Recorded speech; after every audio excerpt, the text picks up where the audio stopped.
Il est vrai que pour mesurer une campagne, il existe de nombreux indicateurs de performance tels que le prix, la visibilité, le coût au clic, le taux de clic et le coût à la visite.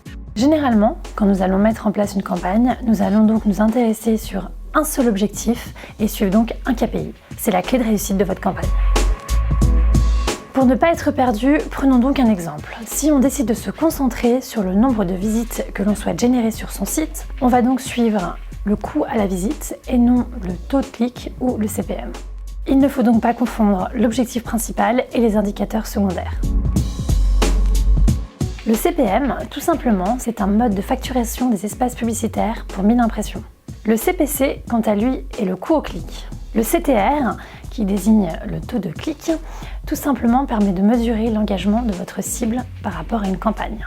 Il suffit de prendre le nombre de clics que vous allez devoir diviser par le nombre d'impressions vues, multiplié par 100. La visibilité d'une campagne signifie tout simplement que 50% de la bannière est affichée pendant au moins 1 seconde. Pour calculer le taux de visibilité, nous allons donc tout simplement prendre le nombre d'impressions qui ont été vues, divisé par le nombre d'impressions totales, multiplié par 100. Lorsque l'on a comme objectif de générer des visites sur son site web, il est donc important de suivre 2 KPI. Tout d'abord, le premier sera le CPV, le Cost per Visit, ou le CPV-PV, Cost per Visit Page View. Le second est le taux de rebond qui permet de voir si les personnes en profitent pour naviguer sur d'autres pages sur votre site.